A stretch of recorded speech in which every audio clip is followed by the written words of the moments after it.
안녕하세요. 10주차 수업을 시작하도록 하겠습니다. 지난주까지 그 3편 데이터베이스 설계에 대해서 우리가 공부를 했었죠. 데이터베이스 설계를 공부를 했었고, 그 다음에 이제 개념적 설계에 대해서 설명을 드렸고, 그 다음에 논리적 설계, DB 설계, 그 다음에 물리적 DB 설계는 저희가 스킵을 했습니다. 논리적 DB 설계 같은 경우는 사실은 우리가 2장, 3장에서 나온 부분이 상당 부분이 논리적 기술, 데이터베이스 설계를 포함을 하기 때문에 그건 제가 스킵을 했고, 그 다음에 9장 물리적 데이터베이스 설계 이 부분은 사실은 원래 그 상용 DB마다 조금씩 달라질 수가 있습니다. 그래서 그 부분도 저희가 스킵을 했습니다. 그리고 만약에 이제 데이터베이스에 더 관심이 있는 학생들이라면은 그 부분은 따로 이제 공부를 해도 될 것 같습니다. 우리 데이터베이스 관리 이 수업 자체가 데이터베이스 전문가를 만드는 그런 과정은 아니기 때문에 경영학도로서 데이터베이스에 대한 큰 그림만 알고 가면 될 것 같기 때문에 스킵을 하도록 하겠습니다. 그 다음에 오늘은 그 이제 4편이죠. 데이터베이스 관리에서 제 10장 병행제어와 데이터베이스 복구에 대해서 공부를 하도록 하겠습니다. 이 데이터베이스라는 것이 데이터를 한 곳에 모아놓고 그 다음에 다수의 사람이 사용할 수 있게 만든 것입니다. 그래서 조직 내에 있는 모든 사람들이 어떤 데이터, 어떤 정보를 똑같이 해석할 수 있도록 만드는 것을 우리가 데이터베이스다 이렇게 이야기를 하는데, 그런 것이 가장 장점인데, 다수의 사용자가 하나의 데이터베이스에 접근하면서 생길 수 있는 문제가 이제 병행제어다 이렇게 볼 수가 있을 것 같아요. 그 다음에 데이터베이스 복구라고 하면은, 얘기하면은 기업에 있는 데이터들이 하나로 모이거든요. 기업에 있는 데이터들이 하나로 모이는데, 그럴 때 만약 그 데이터가 망가질 경우나 혹은 훼손됐을 경우에는 기업이 갖고 있는 그 피해는 굉장히 극심할 수가 있습니다. 그래서 그런 걸 대비하기 위해서 어떻게 데이터베이스에 문제가 생겼을 경우에 어떻게 데이터를 복구하는가 하는 문제도 굉장히 커다란 이슈가 되고, 그럴 때 이제 데이터베이스 복구하는 방법에 대해서 공부를 하도록 하겠습니다.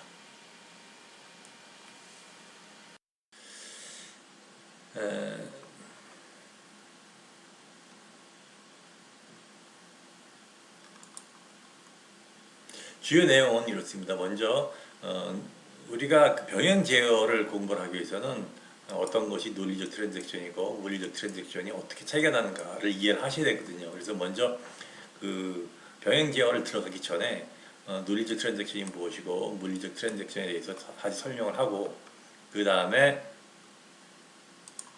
병행 제어가 어떻게 되는가에 대해서 공부를 하도록 하겠습니다. 이번 시간에. 그리고 다음 시간에는 그 다음 장인 데이터베이스의 복구에 대해서 공부를 하도록 하겠습니다.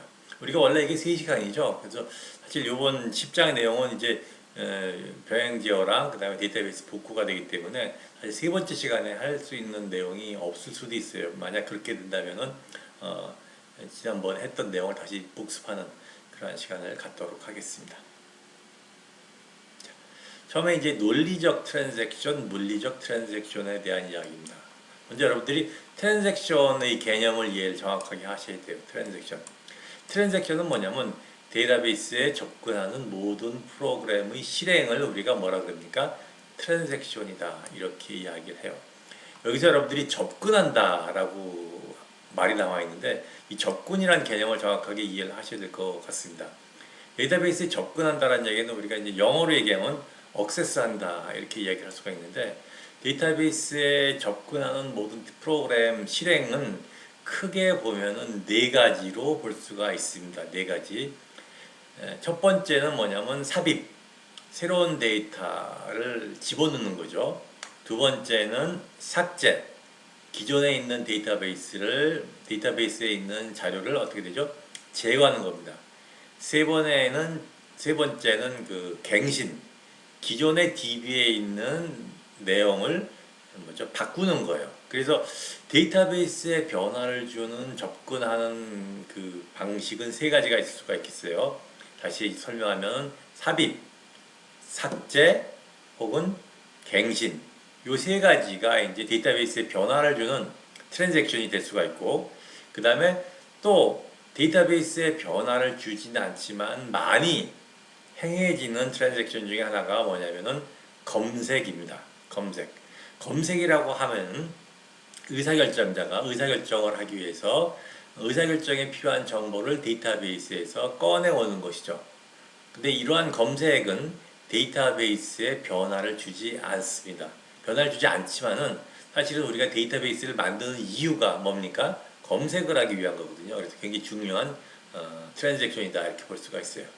따라서 데이터베이스에 접근한다라는 이야기는 뭐냐면은 네 가지 활동, 삽입하거나 삭제하거나 갱신하거나 접근하는 그 네 가지 활동이 가장 주요한 트랜잭션이다 이렇게 볼 수가 있고, 그 중에서 특히 검색 같은 경우는 데이터베이스에 변화를 주지 않거든요. 그래서 특히 삽입하거나 삭제하거나 갱신 같은 경우는 어떻게 되죠? 데이터베이스에 변화를 주기 때문에 그럴 때는 GIGO, Garbage in, Garbage out의 원칙에 따라서 굉장히 조심하고 올바른 데이터만 삽입하거나 삭제하거나 갱신할 수 있도록 한다. 그렇게 제가 여러분들한테 설명을 드렸습니다. 그죠? 그래서 우리 그 정교화 과정이라는 게 결국 그런 거죠. 그죠? 삽입, 삭제, 갱신할 때 문제가 없도록 구조화된 관계를 만드는 것을 우리가 이야기를 했습니다. 그죠? 그런 식으로 여러분들이 접근하는 모든 방식이다. 실행 방법이다. 이렇게 이해를 하시면 될 것 같아요. 그래서 일반적으로 하나의 논리적 트랜잭션, 하나의 논리적 트랜잭션은 여러 개의 물리적 트랜잭션으로 구성된다. 이렇게 볼 수가 있죠. 그죠? 그래서 이 부분에 대해서 여기서 논리적 트랜잭션이라고 이야기를 하면 뭐냐면요. 이 사람이 인식하는 하나의 일 이렇게 볼 수가 있고, 물리적 트랜잭션은 뭐냐면 그 사람이 생각하는 인식하는 하나의 일을 하기 위해서 실제로 어떠한 처리 절차가 필요한가 이렇게 해석을 하시면 될 것 같아요. 이 논리적 트랜잭션, 물리적 트랜잭션에 대해서는 여러분들이 약간 혼동이 될 수가 있기 때문에 다음 슬라이드에서 조금 더 자세하게 설명을 해드리도록 하겠습니다. 그 다음 개념은 트랜잭션 로그라는 개념입니다. 트랜잭션 로그. 이 트랜잭션이라는 게 데이터베이스에 접근하는 모든 프로그램 실행을 우리가 트랜잭션이라고 얘기하는데, 트랜잭션 로그라는 거는 데이터베이스의 변경상 데이터베이스에 행해지는 모든 내역들을 기록해 두는 것을 우리가 뭐라 그러죠?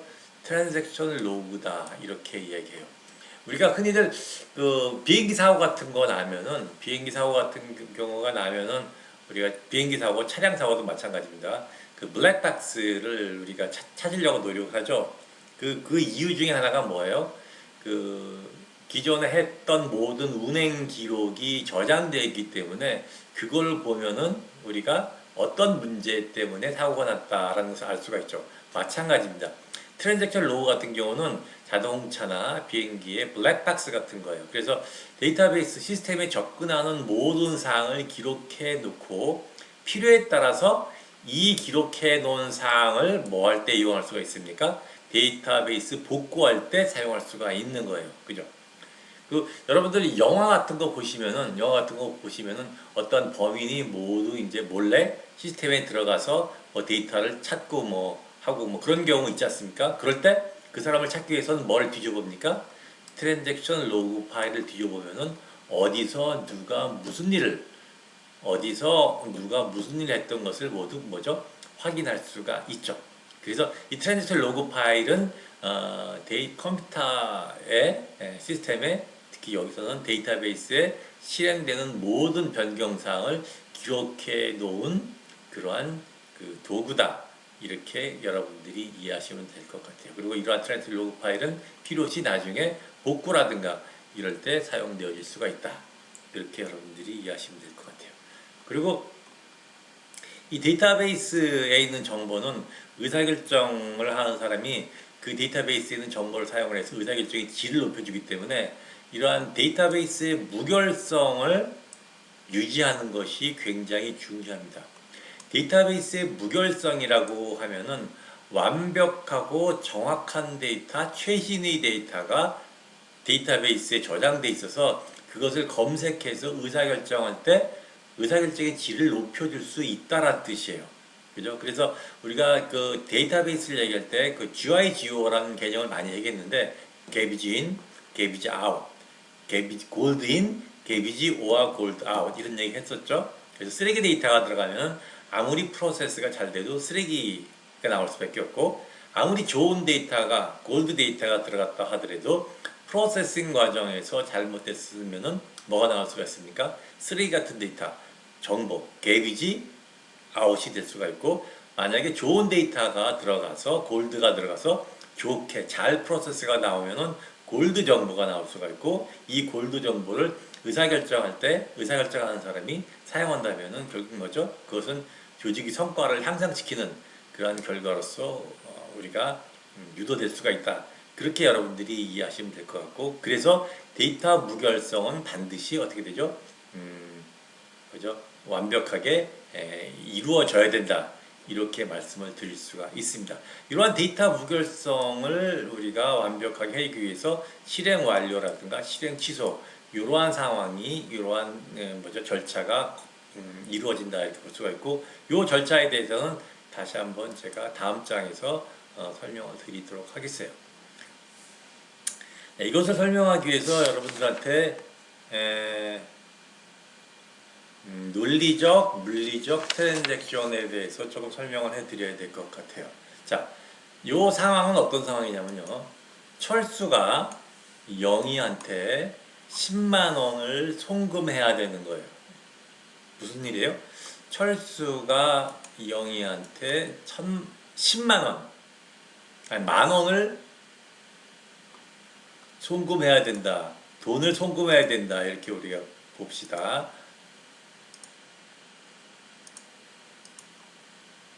그러면은 제일 먼저 철수의 계좌를 확인합니다. 잔고를 확인해요. 어디서 확인합니까? 데이터베이스에서 확인을 하겠죠.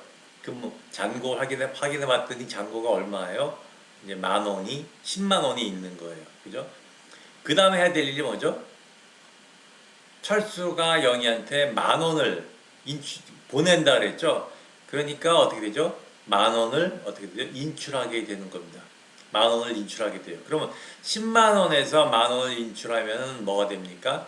9만 원이 되죠. 9만 원이 돼요. 그죠? 그 다음에 세 번째가 뭐죠? 영희한테 이제 만 원을 넣어야 되니까 제일 먼저 해야 될 일이 뭐니? 세 번째 처리 절차가 영희의 계좌 잔고를 확인하죠. 그랬더니 영희도 딱 10만 원이 있네요. 그죠? 계좌 확인을 한 다음에 어떻게 되죠? 여기서 만 원이 인출된 거를 입금을 하게 됐죠. 그럼 뭘로 바뀝니까? 11만 원으로 바뀌게 되는 거예요. 그죠? 그러면 철수의 계좌는 10만 원에서 만 원이 빠졌으니까 9만 원이 되는 거고 영희 계좌는 10만 원에서 만 원이 입금이 됐으니까 11만 원이 되는 겁니다. 그죠? 그래서 요렇게 네 개의 트랜잭션이 완벽하게 끝이 나면은 어떻게 되죠? 철수의 잔고를 10만 원에서 9만 원으로 그다음에 영희 잔고를 10만 원에서 11만 원으로 바꾸면 되겠죠. 그게 이제 다섯 번째 처리 절차가 되는 거예요. 그래서 조금 전에 트랜잭션에 조금 설명하면은 자, 논리적 트랜잭션이라는 게 뭐냐면요. 철수가 영희한테 만 원을 송금한다라는 게 논리적 트랜잭션이니까 그러니까 사람이 생각하는 하나의 일이죠. 물리적 트랜잭션은 뭐냐면 철수가 영희한테 만 원을 송금하기 위해서 이렇게 뭐죠? 네 가지 절차가 필요하죠. 철수의 계좌를 잔고 확인하고 철수 계좌에서 만 원 인출하고 그 다음에 영희 계좌 잔고 확인하고 영희 계좌로 만 원이 11만 원을 입금합니다. 이러한 네 개의 처리 절차를 우리가 뭐라 그러죠? 물리적 트랜잭션이다 이렇게 이야기를 해요. 그래서 하나의 논리적 일을 하기 위해서 여러 개의 물리적 트랜잭션이 필요하다 이렇게 이야기를 합니다. 그래서 이러한 네 가지 네 가지 절차가 완벽하게 끝이 나면 그 다음에 커미트 사인이 올라가고 커미트 사인에 올라갔을 때 비로소 철수의 잔고를 10만 원에서 9만 원으로 영희의 잔고를 10만 원에서 11만 원으로 변경시키는 거예요. 지금 요게 있는 거는 어디에 있는 거예요? 단순히 로그 파일에만 기록이 되어 있는 거고 실제로 데이터베이스에는 기록하지 않은 거예요. 근데 예를 들어 가지고 1번 트랜잭션, 2번 트랜잭션, 그 다음에 3번 트랜잭션까지 딱 했는데 통신 장애가 생겼다. 그럼 어떻게 되죠? 철수 계좌에서는 만 원이 빠졌는데 영희 계좌로는 만 원이 입금되지 못한 상태예요. 그죠? 그럴 경우에는 커미트 사인이 올라가지가 않고 커미트 사인이 올라가지가 않으면은 요 변경 사항을 데이터베이스에 반영하지 않는다는 얘기예요. 이해하시나요? 그러한 것들이 뭐죠? 그러한 것들이 됐을 때 비로소 우리가 어떻게 얘기할 수가 있냐면은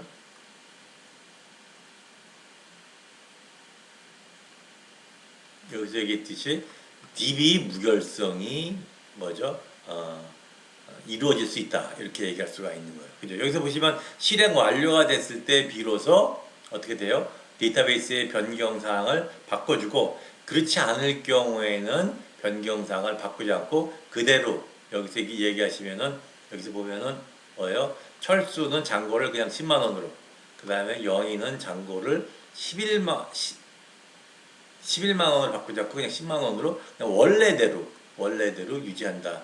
그렇게 보시면 될 것 같아요. 그래서 요 부분이 뭐예요?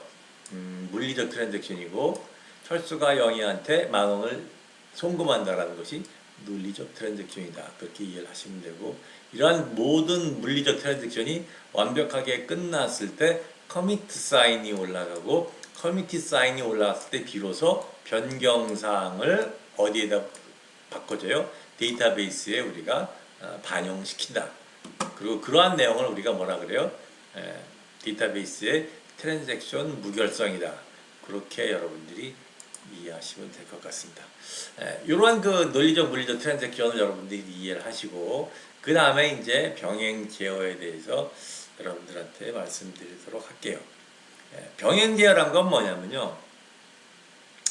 데이터베이스의 약간 장점을 뭐라고 설명을 했냐면은 복수의 사용자가 사용을 할 때 데이터베이스를 사용함으로써 이제 조직 구성원들이 모두 싱글 유저 뷰를 우리가 이제 확보할 수가 있는데 복수의 사용자가 사용함으로써 생길 수 있는 문제점을 우리가 뭐라 그래요? 병행지어다 이렇게 이야기를 합니다. 그래서 다수의 사용자가 데이터를 공유할 때 발생할 수 있는 문제를 해결하기 위한 수단을 우리가 뭐라 그래요? 병행지어다 이렇게 이야기를 하는데 그거는 여러분들이 이제 어디서 보면 되냐면은 책 한번 페이지 347쪽 그림 10-2를 보시면 될 것 같아요. 347쪽 그림 10-2를 한번 펴보세요. 그건 뭐냐면요. 자, 트랜잭션 이전의 데이터베이스 상태 105번 너트가 몇 개가 있습니까? 재고량이 220개가 있죠. 현재 그 회사에 105번 너트가 220개가 있는데 지금 어떻게 할 거냐면요. 갑이라는 사람과 갑이라는 사람이 너트를 몇 개 쓰려고 합니까? 갑이라는 사람이 너트를 20개 사용하려고 하고 을이라는 사람이 너트를 70개 사용을 하려고 해요. 그러면은 갑이라는 사람이 20개 사용을 하고 을이라는 사람이 70개 사용을 하면 전체 몇 개를 사용하게 되는 거죠? 20개, 70개다 보면 90개를 사용하게 되는 거죠. 그럼 재고량이 220개인데 90개를 사용을 하면 몇 개가 남습니까?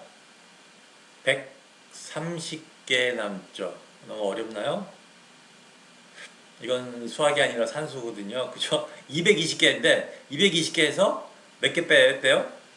갑이 사용하는 20개, 을이 사용하는 70개를 빼면은 130개가 남아야 돼요. 그죠? 그런데 여러분들 그림 10-2를 보면은 몇 개가 남았습니까? 재고량이 트랜잭션 이후에 데이터베이스 상태가 재고량이 몇 개가 됐어요? 150개가 됐어요. 그죠? 그러면 몇 개가 빠졌습니까? 20개가 없어졌죠. 20개가 없어졌어요. 그죠? 그럼 왜 20개가 없어졌는가에 대해서 우리가 고민을 해봐야 될 필요가 있어요. 그게 뭐냐면 병행 제어가 안 됐기 때문에 그런 거예요. 그죠? 여러분들 한번 347쪽 그림 10-2 한번 보세요. 이게 왜 이런 일이 일어났느냐? 여기서 보시면 갑과 을의 트랜잭션을 보시면은 T1부터 T1, T2, T3, T4가 있죠. 그러한 순서대로 물리적 트랜잭션이 일어난 거거든요. 그랬을 때 뭐가 생깁니까? 이러한 로스트 업데이트 프로블럼, 즉 20개가 문제가 되는 거예요. 그러니까 제일 처음에 뭐를 했죠? 갑이 이제 사용하기 위해서 갑이 20개를 사용을 하기 위해서 데이터베이스에 접근을 했어요. 그랬더니 뭐가 나옵니까? 재고량이 220개가 된 거예요. 그죠? 그럼 거기서 이제 갑이 20개를 빼면 200개가 되잖아요.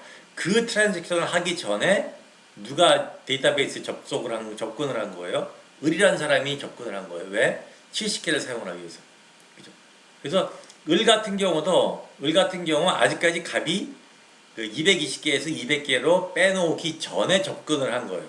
그러니까 을의 입장에서도 지금 70개를 쓰기 위해서 데이터베이스를 접근을 하니까 재고량이 몇 개가 나온 겁니까? 220개가 나온 거예요. 그죠? 그 다음 피지컬 트랜잭션이 뭐냐면은 갑이 어떻게 되는 거예요? T3에서 20개를 뺀 거죠. 그럼 어떻게 됩니까? 200개가 재고량이 남게 되겠죠? 그 200개를 결국 어떻게 돼요? 재고량 220개로 바꿔놓는 거예요. 그럼 재고량이 220개가 될 겁니다. 그죠? T3가 끝난 다음에. 그죠? 그 다음에 T4가 어떻게 되죠? T4가 을 같은 경우 보면 220개에서 70개 빼면 몇 개가 남습니까? 150개가 남죠. 완벽하게 끝이 났죠? 그럼 이 150개를 다시 재고량으로 바꿔놓는 거예요. 그럼 재고량이 220개에서 200개로 바뀌었다가 150개로 바뀌고 제일 마지막에 그 을이 끝났을 때 T4가 끝났을 때는 데이터베이스가 몇 개로 재고량이 남는 거예요? 150개가 남게 되는 거예요. 그렇게 되면 어떻게 돼요? 20개가 문제가 생기는 거죠. 그죠? 여러분 이해되시나요? 그럼 이걸 해결하기 위해서는 어떻게 하면 됩니까? 이걸 해결하기 위해서는 어떻게 하면 될 것 같아요?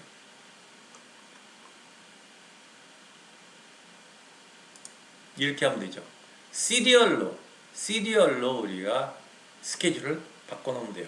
여러분들 페이지 349쪽 페이지 349쪽 이렇게 하면 되죠. 보시면은 T3, T2하고 T4를 밑으로 놓는 거예요. 그러니까 갑이란 사람이 105번 220개를 먼저 잡으면은 갑이란 사람이 트랜잭션을 완벽하게 끝날 때까지 다른 사람을 못하게 하는 거예요.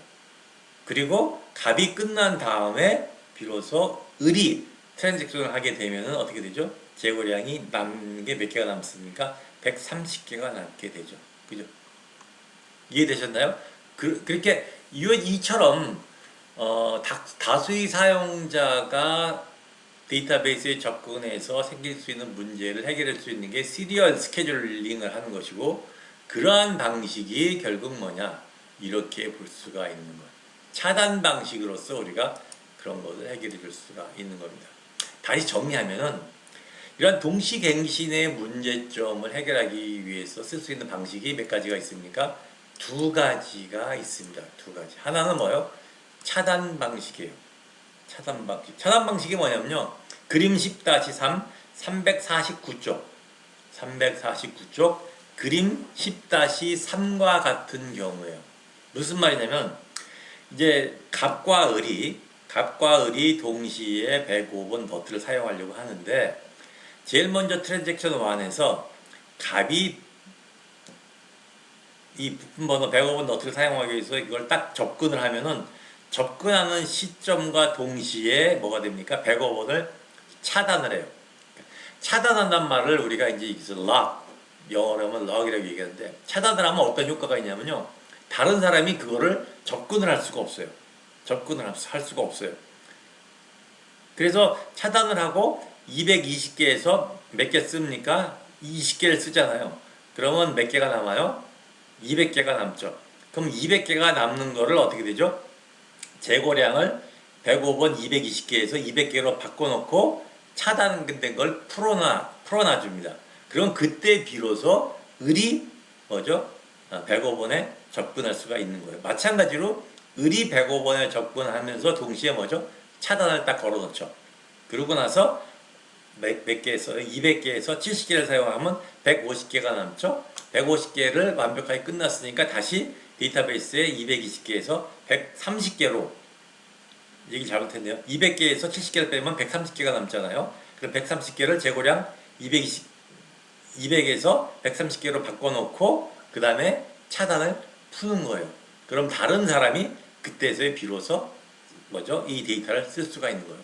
이처럼 동시갱신을 해결하는 방법 중에 하나가 차단 방식이라고 하면은 어떤 하나의 사람이 어떤 데이터를 잡았을 때 이거를 락을 해놓아서 다른 사람이 쓸 수 없게 해놓고 완벽하게 한 트랜잭션이 끝이 났을 때 차단을 푸는 방식을 우리가 뭐라 그래요? 차단 방식이다 이렇게 이야기를 해요. 이 차단 방식은 크게 보면 두 가지 종류가 있습니다. Exclusive Lock하고 Shared Lock 두 가지 방법이 있는데 Exclusive Lock이란 건 뭐냐면요. 차단을 할 때 다른 사람이 읽는 거하고 라이팅 둘 다 불가능하게 하는 거를 우리가 Exclusive Lock이다 이렇게 얘기를 하고 Shared Lock 같은 경우는 뭐냐면요. 쓰는 거는 못하는데 다른 사람이 읽기는 가능하게 하는 거를 우리가 Shared Lock이다 이렇게 이야기할 수가 있어요. 그래서 보다 더 완벽하게 차단을 하려면은 사실 익스클루시브 락이 굉장히 좋은 방법일 수가 있겠지만은 때에 따라서는 읽는 것만 필요할 수도 있는 상황이 생길 수가 있거든요. 그럴 때는 우리가 쉐어드 락을 쓸 수도 있다. 그렇게 우리가 얘기할 수가 있습니다. 그리고 이러한 차단 방식 같은 경우는 동시갱신이 많이 일어난다는 가정하에서 이런 차단 방식을 씁니다. 그러니까 왜냐면 우리가 일을 하는데 차단 동시갱신이 상대적으로 많이 이루어지고 있다. 그럴 때는 우리가 뭐라고 그러죠? 차단 방식을 쓰고 우리가 동시갱신이 많이 이루어지지 않는다. 그럴 때는 뭐를 써요? 버저닝 방식을 씁니다. 이 버전 방식은 뭐냐면요. 차단을 하지 않고 일단 다 받아줘요. 값이 올라가면 뭐죠? 값 트랜잭션도 받고 을이 요구하면 을 트랜잭션도 받아요. 근데 다 받은 다음에 그걸 데이터베이스에 변경을 할 때 문제가 없는 경우만 어떻게 되죠? 데이터 자료를 바꿔주고 그렇지 않은 경우는 바꿔주지 않는 거예요. 무슨 말이냐면 여러분들 그림 10-2를 봅시다. 그림 10-2 페이지 347쪽 그림 10-2를 보면은 버전 방식 같은 경우는 값이 예를 들어서 105번 너트를 접근을 하잖아요. 그럼 220개가 됩니다. 그리고 이제 값이 뭐죠? 220개에서 20개를 빼면은 200개가 됐잖아요. 200개를 된 거를 딱 뭐죠? 바꾸려고 딱 가면은 그때서야 비로소 값 같은 경우는 문제가 없었으니까 200개로 바꿔주는 거예요. 근데 을이 220개에서 150개를 70개를 써서 150개를 바꾸려고 하면은 이거는 값과 어떻게 되죠? 충돌이 되는 거잖아요. 그렇게 되면은 어떻게 되죠? 이걸 바꿔주지 않는 거예요. 그래서 여기서 과거 버전과 새 버전을 기록한다는 얘기는 뭐냐면 마치 그 창고 지기가 있어서 값이 예를 들어서 요구를 하면은 220개 빌려주면서 뭐죠? 카드를 주면서 220개를 딱 기록하고 있다가 과거 버전이죠. 그 다음에 20개를 쓰고 200개를 갖고 오면은 새로운 버전이 200개잖아요. 문제가 없었잖아요. 그러면 200개를 바꿔주고 을 같은 경우는 어떻게 되죠? 과거 버전이 220개인데 그 다음에 새로운 버전 150개를 가져오면은 어떻게 되죠? 이거는 뭐랑 충돌이 됩니까? 값과 충돌이 될 거 아니에요? 그러면 그걸 어떻게 되죠? 바꿔주지 않는다는 얘기예요. 그죠? 그렇게 하는 것을 우리가 뭐죠? 버전 방식이다. 이렇게 얘기할 수가 있는 거예요. 그래서 이 버전 방식 같은 경우는 주로 언제 쓰냐면요. 이 동시갱신이 많지 않을 때 이렇게 차단할 필요가 없기 때문에 그럴 때는 우리가 버전 방식을 사용을 한다. 그렇게 보시면 될 것 같아요. 그리고 이제 Exclusive Lock하고 Shared Lock 요거는 뭐냐면요. 우리 회사에서 데이터베이스에 접속을 하는데 주로 이제 뭐죠? 검색이 많이 이루어진다. 검색이 많이 이루어진다 할 때는 구태여 뭐죠? 익스클루시브 락을 할 필요가 없죠. 왜냐면 익스클루시브 락 하면은 검색조차도 못 하는 거거든요. 그래서 그럴 때는 쉬어드 락을 하는 것이 더 유리할 수가 있다. 이렇게 볼 수가 있어요. 근데 우리 회사에서 데이터베이스 접근하는 대부분의 일이 이 검색보다는 라이팅이 많다. 그럴 때는 쉬어드 락보다는 뭐죠?